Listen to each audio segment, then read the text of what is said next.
All Hey, right, now, yay, we did it. good Okay. afternoon, everyone. Yeah, good afternoon. Here, I see and I have my Ball State now, jersey on.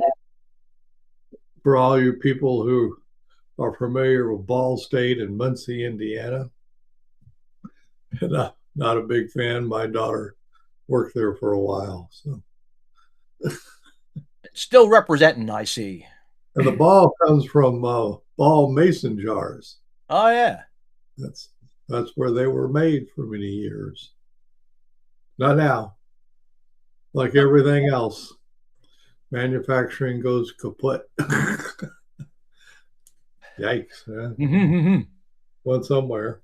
But anyway, we're here to talk about Act Matrix Performance Coaching System and what is it? Staying in the zone with Staying in the intrinsic zone with motivation. intrinsic motivation. Uh, and a great way to get out of the zone is to not have intrinsic Oh, motivation. my gosh. So this is a pet peeve of Phil and I's, Yeah, where yeah. in our education system and all kinds of stuff Oh, is my God. I was just not. talking to Cindy about this, my wife. Oh, really? What were you talking to Cindy about? We were talking about, well, she does similar work to us, and she's talking about one of her cases where it's an issue where you have a child who is having some issues, and the school is uh, implementing extrinsic motivation onto the child. Let's put it that way. Completely bypassing, if not obliterating, the child's intrinsic motivation. Yep. So And that's what happens a that's what lot. happens. Right. Is that, and I know, I suppose you can get into zone if you don't have intrinsic motivation. I mean, I guess. I don't Yeah, know. Yeah. But it would be a lot better if you were intrinsically motivated. right. Oh my goodness, Chris Brown from Ohio. All right. There's Ohio showing up. Hello. So anyway, so how do we Yeah. Well, uh, you said the thing is getting into the zone is one thing, staying in the zone is another thing. that's a fragile state, isn't it? It sure is.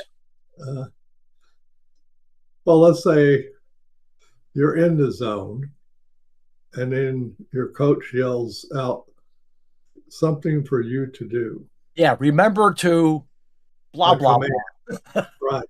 Right, a command, Right. which probably instantly takes you out of the zone, right? Poof. So it's away because you're no longer intrinsically motivated. Yeah. And It's like popping a balloon. so that's our thing, and the thing that we talk about a lot is enhancing, preserving, fostering intrinsic motivation. When so much of it goes back to coaches tend to mimic teachers.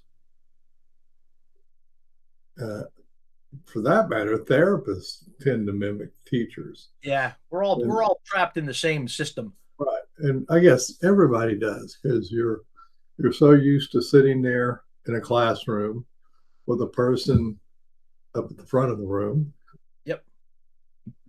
sending you extrinsic motivation, telling you what to do. Let's put Yes. it that way. You ought to do X. You ought to do X. Well, and and somewhere in that, you're supposed to come up with intrinsic motivation. Like, Yeah. why aren't you Yeah. motivated to study this? Right. Why so quickly you get blamed Yeah. once one thing starts screwing up, it's your fault because you're Well, not motivated. there's something wrong with me that I am not motivated to do this studying thing. So, all right, so you're not motivated. No. Then they wonder, well, why aren't you motivated? Yeah. Well, nobody really was trying to foster your intrinsic motivation. They want you to explicitly follow what you're supposed to do and be motivated to do that. And not all of us are. We're just not all motivated No. to do what other people tell us to do. And in particular in sports, in the end of the day, it's your job to get in the zone. Yeah. It has to be. So you can't order somebody to get in the zone. Yeah. Well, you're not there. You're not saying, I'm here to play sports because somebody told me to come here and play sports at that point. No. No. So we get a lot of that. So that's why we focus on intrinsic motivation, which is just having a person take a look inside themselves.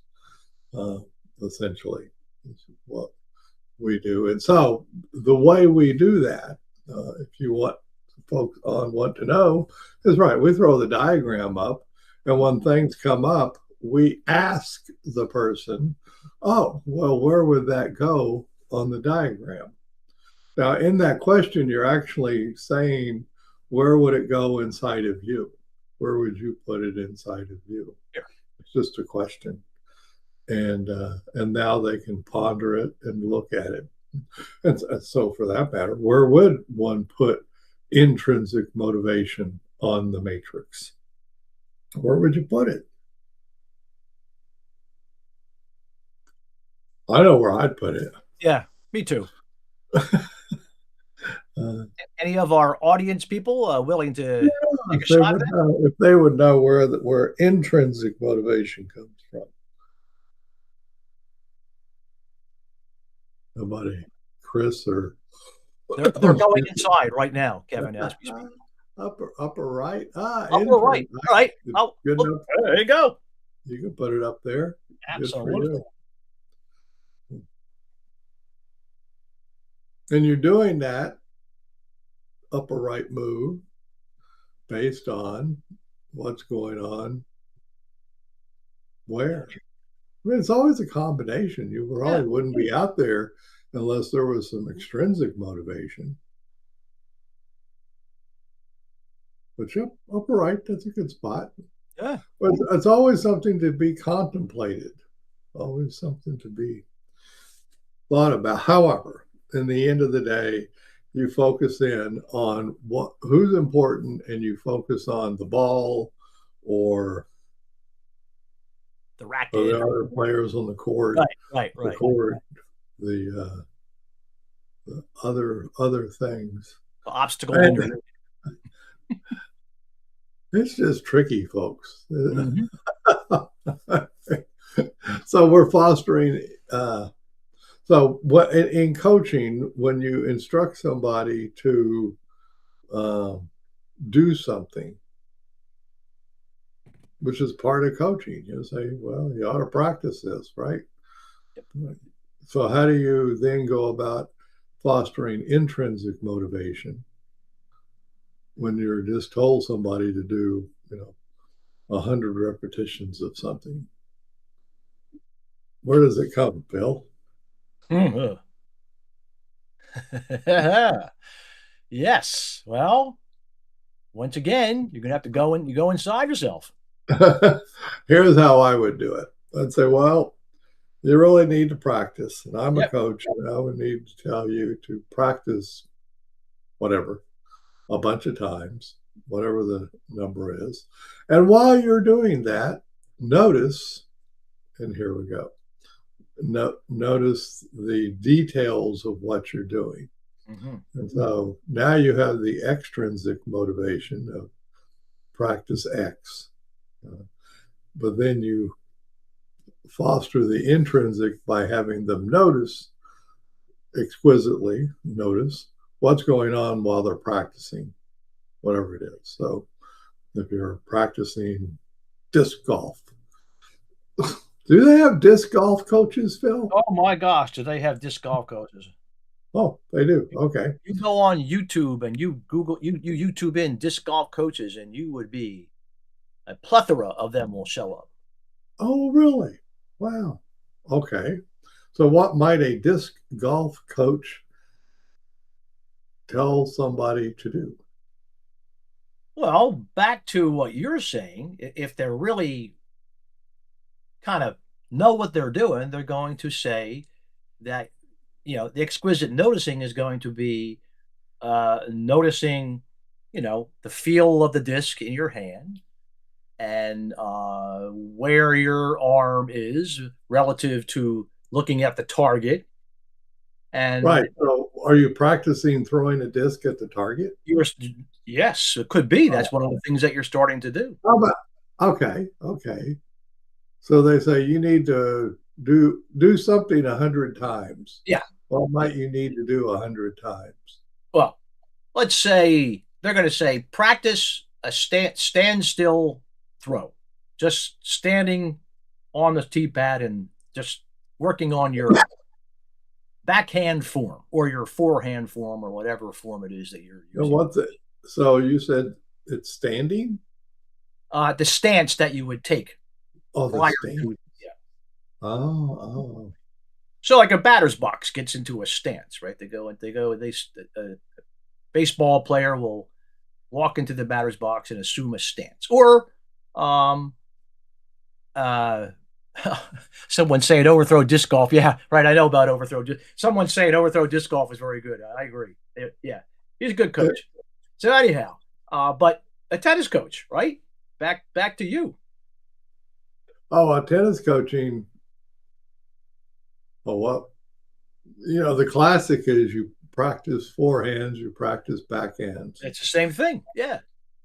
But at the end, it's funny you mentioned that. At the end of the day, once you sort of kind of know how to hit a forehand and a backhand, Right. you quickly, well, maybe not so quickly, but what a coach can point out is the importance of footwork. And of course, tennis, badminton, all those kinds of Right. sports, you can't stand still. Your opponent probably won't let you stand still. It's their job to not have you stand still. And so you have to move and then get into position.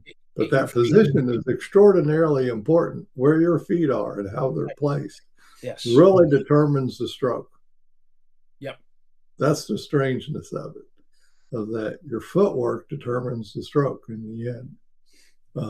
And so you would have them notice that. So it's Yes. the same stance, but it's having them notice that. Then the exquisite noticing in tennis might be to notice as your weight transfers from the back foot to the forward foot. Notice how your hips rotate, Yep. that And I kind of could stuff. I could say did the same thing that you just said would transfer right over to disc golf would be the Right, exquisite because you're both shift. of those.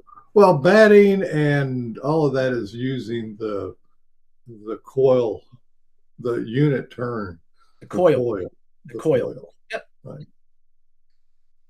Because that's where the speed and the Yep. distance and all that. If you stand perfectly still and throw a disc, it won't go very It's far. just gonna go bloop. Yeah, it goes bloop. Uh, but if You got you to wind up, you got to impart spin on the disc. you wind up and spin from your big toe all the way to your tip The of your whole finger, all one whip. Right. one big unit. And that's And you why in but tennis again, they call it the unit turn, oh, there you go. meaning everything is your whole body is turning as a unit. Yeah.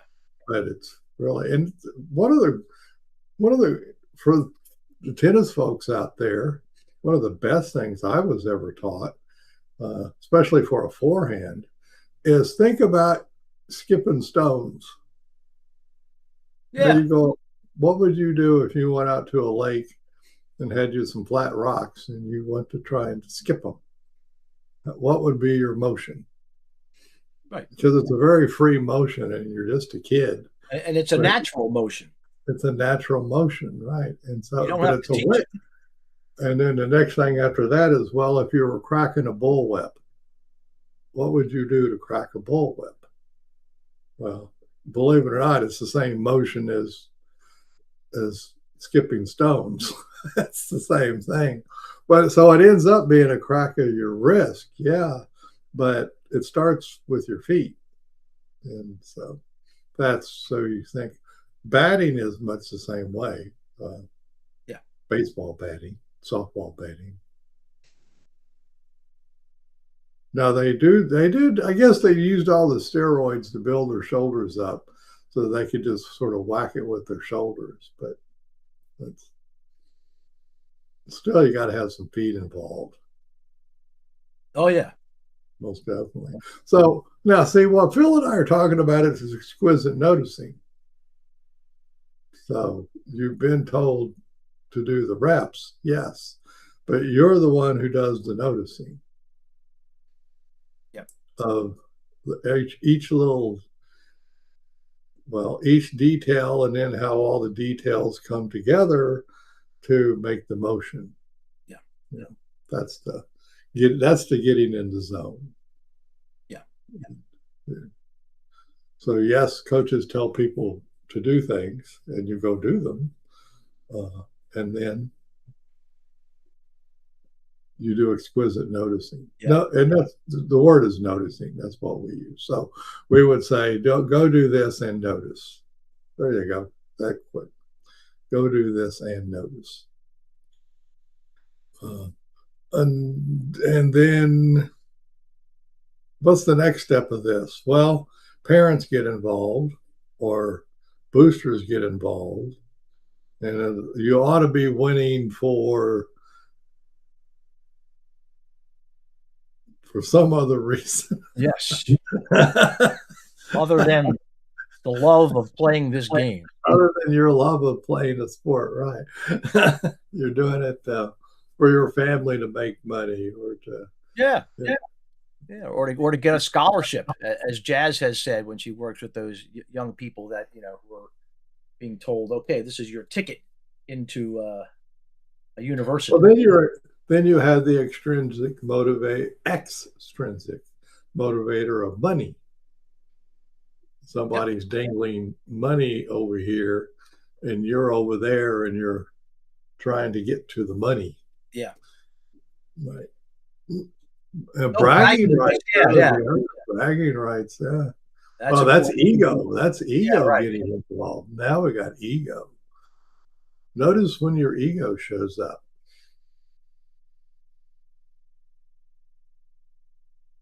It will. You think so? You think you might have an opportunity to notice your ego showing up as you play your sport. Okay, you folks, hopefully you're hearing how Phil and I language about this. So that language of you might have the opportunity to notice your ego showing up. Okay. That's how we go about it instead of notice your ego showing up. Right. That's a command and that doesn't work as well. You might notice your ego showing up. Yeah. So that's another one. So bragging rights, I want to be the cool person. Yeah. The champion. Yeah. I want to be the top disc golfer in my club. Let's put it that way. That's my bragging rights. That's right. I've decided that anybody can be the top of anything in their head. So oh yeah. I've known some pretty darn good guitarists, of which I am not one, but I've known some really good ones. One of them once said to me, he said, I know where the best guitarist in the world is. I said, where is that? He said, well, he or she is living in their parents' basement. We don't know about them. Undiscovered. Diamonds in the rough. Yeah, so So any of us can be the best in the world. We just, be in our basement and play. So you could be a great disc golfer. Just don't go play any Absolutely. tournaments. Uh, that's when uh, you could be a great anything. And you may well be the best in the world. Who knows? But if you're doing it for your own motivation, because it feels good to you, it's not about winning tournaments. It's just because you like it. You like throwing discs. You like playing the Basically guitar. it. That's it. You just like it. And somebody says, "Well, how much have you won?" And you go, "I haven't won anything. Right. And I don't plan on winning anything, or nor do I plan on losing anything." That's not what I'm here for. I'm here because I like doing it, you know. And then that's pure intrinsic Oh yeah. motivation. 100%. And that's a wonderful thing to do something just because you love it.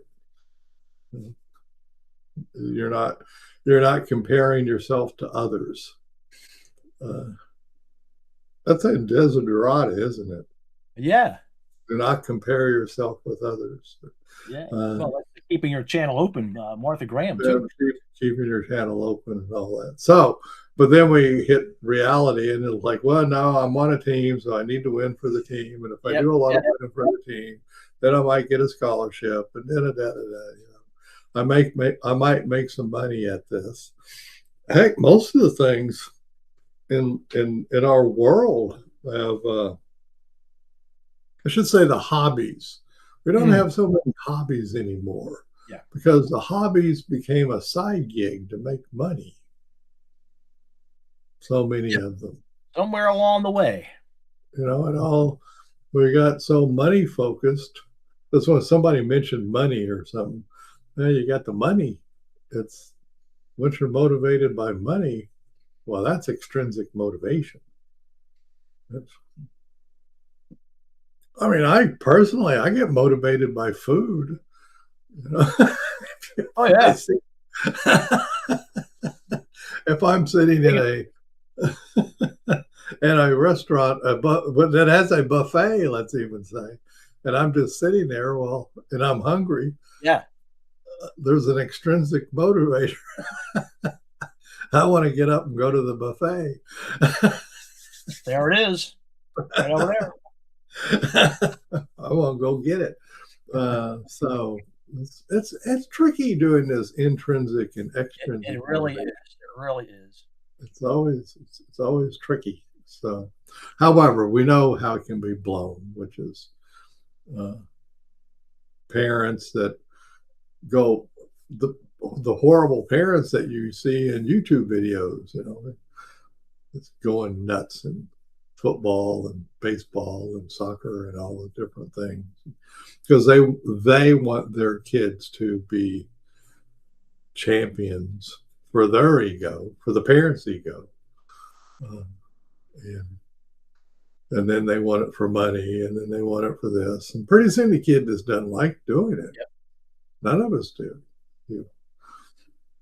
If that becomes all that it's about, it's awfully hard to just love the game.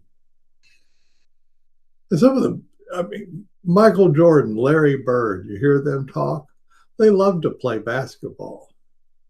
And Oh they, yeah. as kids, they just played it all the damn time. Yep. They just played and played and played. Now, they may have not been the best academicians. Well, that wasn't the point. But they sure love playing the game, Right. and that's so even though they started making money and they were the champions and stuff, they could get in the zone because they just love playing. And they had many repetitions over their career, both of their careers of being able to get and stay in the zone. Right. So they in the midst of extrinsic motivation, Yep. money motivator, team Yep. Yep. motivators, other things coming at them. So Yep. it's Yeah. And let's so face it, they didn't stay in the zone. They weren't in the zone all the time. That that wasn't. would be. I've never known anybody that could stay in the zone all Yeah. the time. No, not even like Zen masters. They don't Yeah. stay in the zone. Yeah, yeah. Living vicariously through their kids and making everyone miserable, yelling at the oh yeah, they're the bad parents are just awful. And that is living vicariously through their children, and that's having an ego That's involved. more ego. Right, and but that really destroys the intrinsic motivation. So, in the end of the day, you notice the extrinsic motivation because it's there, and you notice your intrinsic motivation. And what is it? What's What is bringing you to this particular thing that you're doing? right? And if you're really not intrinsically motivated, I don't know. It's, that's a long discussion.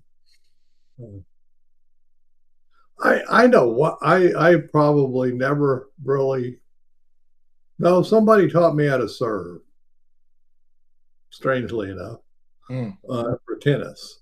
But other than that, everything else I just whacked on walls. I didn't have a bunch of opponents, but I had a wall to hit against, I and figured it out. I just loved hitting against that wall. So Yeah. I whacked it and whacked it and Yeah. whacked it.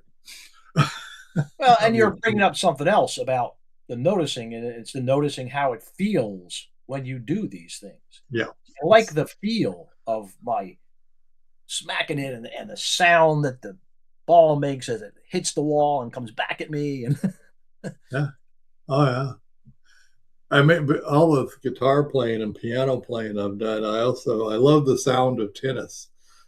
I yeah, bring that up because I know people say, "Well, do you play pickleball?" And I'm like, "No, I don't. I played it once, but then I stopped right. after once." Like, why? Because of the sound of it. It's like I might as well just be running around dragging my fingers on the Yep. chalkboard. Yep. It's just, Yep. I couldn't I couldn't tolerate the sound of it. It's whereas tennis has a musical quality, a funk to Yeah. it. That so I love the sound. I don't have anything against pickleball players and stuff, but I don't do not like the Well, sound. it's not intrinsically motivating for you. The sound turns Yeah. me off. So Yeah. the sound of tennis balls, oh, they're cool. There you go. I like that. As a matter of fact, I'll play around with string and what are they? You can't see it. There's a stringing machine. I'll play around with the strings so they sound good. There you go. Yeah. Yeah. Okay. I'll go. That's pretty bad. But that's just intrinsic. I'm not trying to win anything anymore. I don't care. Yeah. Whatever. But I want it to sound good when I hit it. Well, I don't like you're making me think about disc golf. Disc golf is, you're throwing at a target, which is a metal basket that has yeah, the chains. basket. Yeah. Oh, You here you know go. what? Hey, look. It looks like this. Yeah. And the That's sound that the yeah. disc makes when it hits the chains. I have not done that, Phil. The cha-ching sound. That's what we're all going for when we play disc golf. Yeah. Is that cha-ching? The cha-ching. Yeah. It's very satisfying. That is satisfying. It's even satisfying to think about it, though I'm not Exactly. that. Right. So Wow. you're hunting across the forest and the fields playing disc golf to get to the cha-ching. That's Wow. my intrinsic motivation, folks. I love it.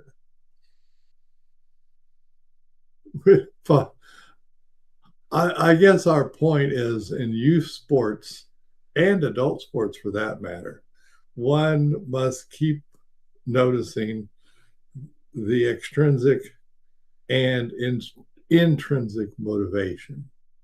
Because we all know once you lose the intrinsic, Yeah. which the verbal is, I don't want to do this Yeah. anymore, right? You've lost it, right? You don't have the It's gone. mojo to keep it up, especially in a sport where you need to be practicing a lot. You got to love the practice. Yeah. You have Just to for the enjoy. sake of practicing. Yeah, I mean that's part of the thing is that you just like practicing basketball or football or tennis or disc golf or anything. You just like practicing. I like it. That's intrinsic motivation. It feels good to practice. So notice that if it's showing up, and if it doesn't, you might have to go find something else to do. We've all had that happen where we Yeah. lost intrinsic motivation for something. Yep. Sometimes life shows up and gets in the way. I know there was some decades where I didn't play very much tennis. I had children to raise, Yeah. a lot of chauffeuring to do. Yep. Yep. Other things were occupied. Put the grip in your tennis game. Put a Right, grip but in your disc golf eventually, game. Right. right, but eventually, the time came back, and I went back to Get back doing into it. it. So that's so. Our point is we're okay. So extrinsic and I would put extrinsic, meaning things are being sent at you at the top, i.e., somebody says to you, you ought to be motivated. Words come in from the top. And then the bottom is not telling yourself you should do something. It's like, I have the feeling I want to do this. Yeah. That's it. I want to do this. I want to go do this. And that's it. Just purely, I want to go do it. I don't want to do it for the money. I don't want to do it for the prestige. I just like doing it. It just feels good. So that intrinsic motivation like that lays way down there. And now you notice the two. And here's a famous one, Phil. Notice the difference between those two. Oh, bingo. Remember? Between how this one feels and how that one feels. Right? Yeah. So notice how the extrinsic motivation feels, and notice how the intrinsic motivation feels. See where it gets you. See where you go. And then you have a whole lot better. If you have that kind of awareness, the flow, the zone might just show up, because that's how it happens. It shows up. Yep. And you're just there. And then if you love it enough, the zone will probably last for a while, because you're just in it. You're just in the zone, enjoying what you're doing. Enjoy the ride, enjoying the ride, right? Riding the wave, or feels effortless almost, right? Almost, yeah. It's cool. I have been in the zone a few times in my life. I've played a lot of sports, so just by happenstance, they have shown up. So it feels good. Yeah, feels great. I mean, like everybody else, I wish I could just walk out there and will it into place. Mm-hmm. Doesn't work that way. At least not in my life. No. Nope. But you get to where, but it starts, with some stuff of noticing this, noticing that, noticing your muscles. So I guess our point, the reason why we get on this is the coaches and the teachers and the parents that are way too heavy on the extrinsic motivation. Yeah, that's all that. They're all up there. They're bearing down. Yeah. And that's kind of how it feels sometimes. Like it's bearing down. And they can rob your intrinsic motivation. They'll squish it. Can take something that you love doing and make it into something you don't love so much anymore. Because you're doing it for other people, or at least it feels like you're doing it for other people. And then you lose it. And so I guess it's something to be said for life, and something we probably need to work on in the United States education system, which is the fostering of intrinsic motivation. Exactly. It's being done. They're called Montessori schools. Right. Yeah. Stuff. And then Priskin starts typing in and says, Dr. Folk, you're nuts. It's already being done. Yeah, I know. Oh no. My kids went to Montessori school for the first Right. few years. Right. And they focus on intrinsic motivation. Montessori, Maria Montessori, her philosophy was let the child lead. Yep.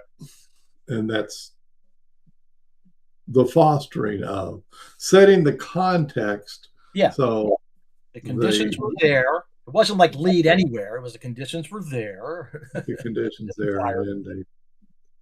and now these have worked. Is like people will say you like for learning how to read. They'll say, kids have to be, you start them in, I guess, pre-K now, and they learn the phonetics or whatever that is, the alphabet, Down symbol association, all that stuff. Drill it into them. And the Montessori method is like, well, when they need to learn how to read, they'll learn how to read. Yeah. And you know what? They will. If you've given them the resources to learn how to read, if it's necessary, you will. So which is a lot of that goes on even in high school. So you'll have them do a project. Gee, I need to know some calculus to do this project. Well, we'll learn some calculus to do the project. That's learning calculus because you needed to learn calculus, not because it was forced upon you to do it. So it does work. Why is it that our education system doesn't like to think that way, Phil? You came out of that world. Boy, wish I had the answer for that one. Oh, you don't. Too bad. It was a lot more about extrinsic motivation and command and control. That was where they landed, and that's where they stayed. We're a pretty command and control kind of country for the most part. So, yep. Which makes it tough on intrinsic motivation. No doubt about it. It's an uphill struggle for intrinsic motivators everywhere. not impossible. No, not impossible. It can be done. But an uphill in the mud slog. Yep. if going uphill in the mud is such a thing, but something like that. It's a slog, no doubt about it. But we keep thinking about it and we keep doing it. But our thing is we just ask people to notice stuff, and then you'll notice the intrinsic motivation showing up. And there isn't any magic fix for it. No way. So that's why we talk about, and down below it says, turn the ACT matrix into your unfair advantage as their performance coach. Somebody came up with that for us. That was pretty good. But the unfair advantage of it is that we're setting a context that fosters intrinsic motivation, performance. So people want to perform on their own just because they love doing something. That's really something we may have lost in this world. Doing stuff just because you love doing it. For the sake of doing it. I was saying, like, these people love to crochet, and there are still people who love to crochet. But so many people get in the trap of, well, if I crochet and then I can take it to a craft fair and I can sell some of it, and make some money. And well, now it became a side hustle, and it's not as much fun. Yep. Everything. Well, but that's because we're so focused on money. I think they wrote somewhere, I read, that money is the root of all evil. That's where I read that. I'm kidding. It sure messes things up when you take what you love to do and then put dollar signs on it. Oh, yeah. Which is the same as a scholarship for a kid seeking, which is a huge thing for baseball and football kids and stuff. The parents are gonzo nuts. Oh, yeah. On some of the parents, I should say, are gonzo nuts on their kids getting a college scholarship. And most of them don't make it. The odds are stacked against them for sure. Way, way, way, way, way, way stacked against you. Probably what, a less than 1% chance. Oh yeah. Oh, Yeah. easily less than 1%. I'm sure buying lottery tickets is just about good. Yeah. Yeah. It's not much, but they really get hooked on that. And so then there's an old industry that's devoted to, oh, your kid might make the pros, might make the scholarship, Yep. all that. And then they spend lots of money Oh, then they on have to go to camps and stuff like that. And right. all kinds of camps. So, but it's the same in tennis. They send Yep. them to camps and stuff. I would And pay jazz, there you go. Yeah. for it's a privilege, intrinsic one. And That's you're quite correct. right. That's Yeah. it. Good point. And but if you were motivated to do that, then that's great. Go for it. I don't know how the hell I made it through college. It's always a mystery to me how I did that. I have folks, my educational experience was that I just kept, things kept happening and I kept going to school. One day I got a PhD. Like, wow. That's cool. And never like, I don't know, was I ever, I guess I like studying. I like learning stuff on my own. So I was, Sure, it had something to do with it. that worked for me. Yeah. So, but I didn't get any full boat. I got offered a scholarship to a place, but I ended up not going there. Someplace else that didn't offer me a scholarship, but worked all right. But yeah, it can work if you're really good. But so what we're doing, end of the day, folks, notice extrinsic motivation, notice intrinsic motivation. Notice how the difference, notice how they feel. Notice the difference between those two. It's an important difference. Yeah, man, you're right, Jazz. If I was really motivated to get to college, that might get me out there practicing. Yeah. Yeah, absolutely. Yeah. Might even get in the zone doing it. Yeah. Mm-hmm. It's just it's just tricky because Yeah. once you get it, then later on, then comes pros, and then Right. You can lose it. But that's why we talk about it. We say keep it open because it's not discussed very much. Extrinsic versus intrinsic motivation. Have the conversation. I've done a fair amount of tennis coaching, this and that, and been around some of them, all that. I haven't heard that topic come up a lot. Doesn't really show up much. And that's how that's how you stay in the game, is the intrinsic motivation. Yeah. That's Yeah. And the extrinsic's going to be there. It's going to well, be. we're not going to remove that. A mix of extrinsic and intrinsic motivation, as Jazz. That's why I started off. It's not like there's no extrinsic motivation. Of course, there's extrinsic motivation, right? But of course, there's also intrinsic motivation. So since they're both going to be there, why don't you notice the difference between the two? See what keeps you floating, keep you going. And in particular for getting and staying in the zone. I like getting in the zone. Yep. That's a fun thing. That's fun to do. You must really be able to do that in disc golf. I mean, when you grab it. Oh, yeah. When you finally get it. Yep. Yeah. Well, then you just want to play. Yeah.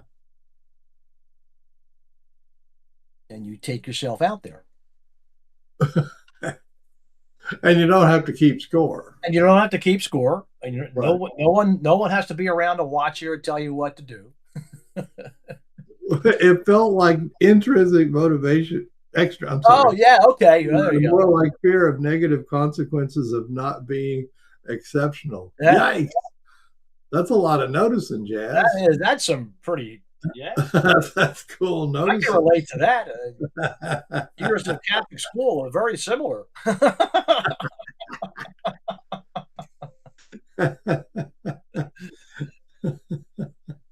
Yeah. There you go, professional I'm a notice. professional noticer. We should all have that on our Yeah, business right card. here. Right, We're all professional that's the noticers. moniker. Yeah, People say, "What do you do?" Well, I'm a professional noticer. yeah. Nice, nice. Thank you for that. They'll probably just think we're nuts, man. PhD. PhD You in got it. noticing, yes. Cool. My favorite still to this day, just as we get on the topic, is I'm a psychological flexibility expert. I've gotten more fun out of that saying those words, and people go, "Really? What? That sounds great. What is that?" Really? What do you do? Gets people leaning in and wondering what in the world is that. I don't know if I'd get the same if I said I was a professional noticer, but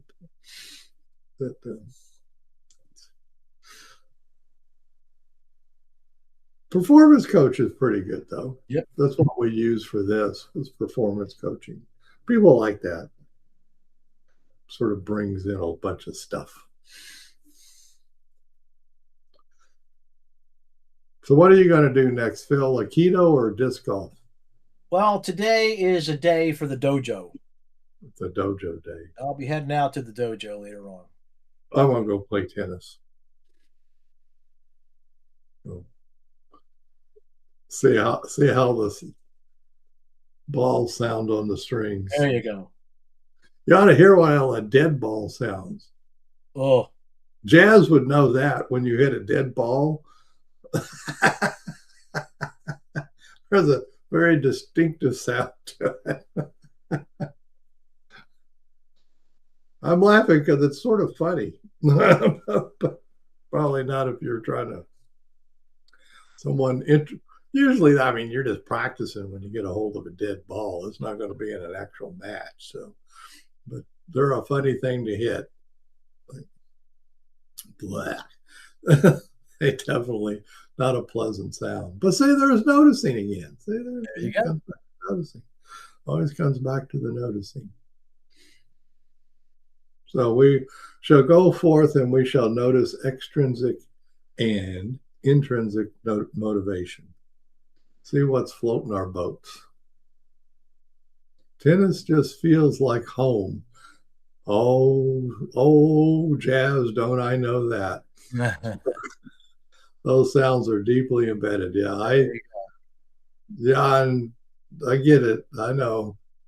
But I think for a lot of people, like, Caitlin Clark in basketball, I'm sure when she walks out on that basketball court, it's home. Oh yeah. It's home. Michael Yep. Jordan, all of this. Yep. It's just the context, all the familiarity, and you know what you need to do. I get it. And those sounds, those wonderful sounds. Yeah, it's cool. Boy, there's a lot of people really like playing basketball. The feel of it and stuff. Oh, absolutely. A lot of people like that. More so than football, because football is hard to play all by yourself. Yes. But basketball, all you need is basket. Basket and the ball. That's it. Oh, little bit of not even half a court. You can do a lot. So, yeah. Oh, well, we shall go on. But I'm going to go play tennis. Keto will be fine. I'll see if the zone shows up. There you go.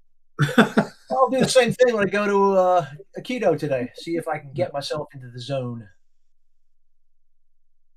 Maybe You it'll never show. know. You never Maybe know. Some never know. days it kind of feels all right. Other days, not so much. Oh, it definitely does. Some days it's not so much. And then I think, well, I guess I'm just gonna have to come back again. Well, I gotta come back again. But Jazz, I know when I'd been away from tennis for like 10 years. And when I walked back onto the court, the first thing I thought was, Jesus Christ, this thing is huge.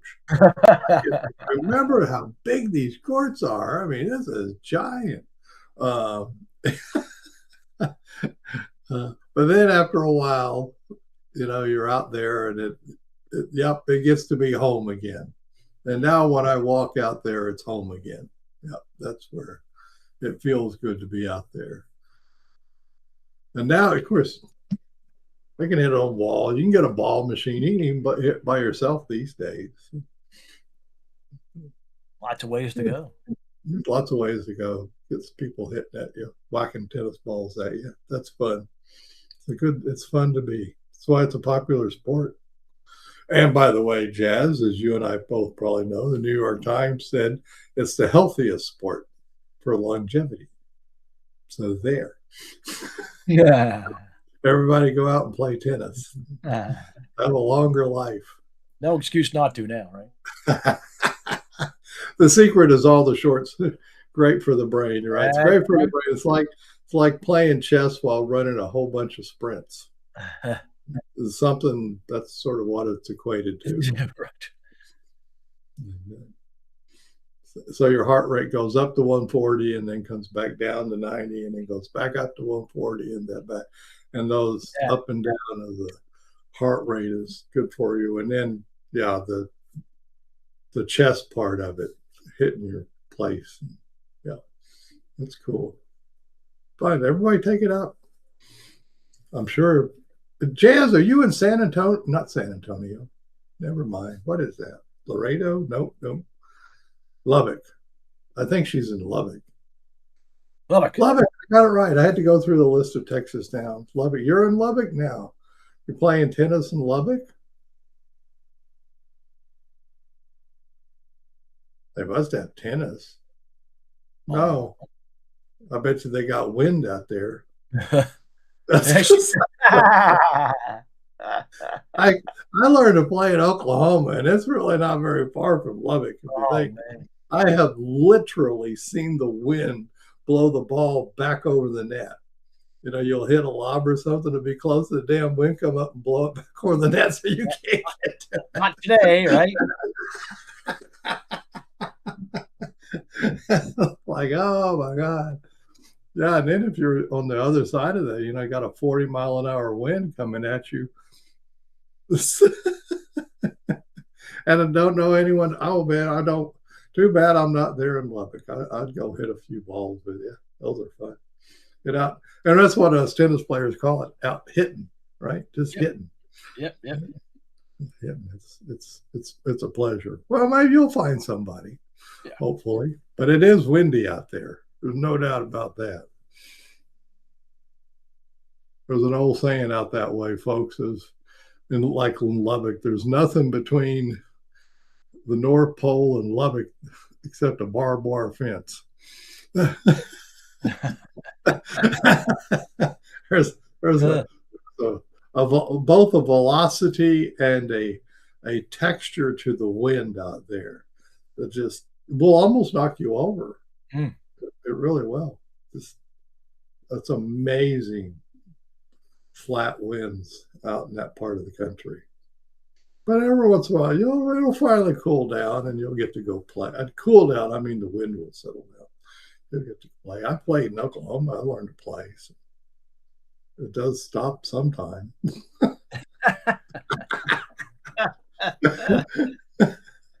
Oh, well, we're gabbing along. Let's go do something else. Let's go Aikido and tennis and do other good things. Whatever floats your boat. And notice the difference between our intrinsic and extrinsic motivations. Because I do a lot of that. Fun. I will continue to do that. Anything else from you, Phil? Nope, Nope. not today. Maybe next time. Maybe next. I love those. Maybe next time. Happy Happy weekend. weekend to you too. Well, it's Easter. It's Yeah. right. Happy holidays to those Gotta who go. are, Gotta go find some Easter and eggs. happy Passover for other folks and stuff like that. Yeah, have Passover. Get you some of them Cadbury eggs and stuff. Oh yeah. Those are tasty. Bye bye, folks. Yeah.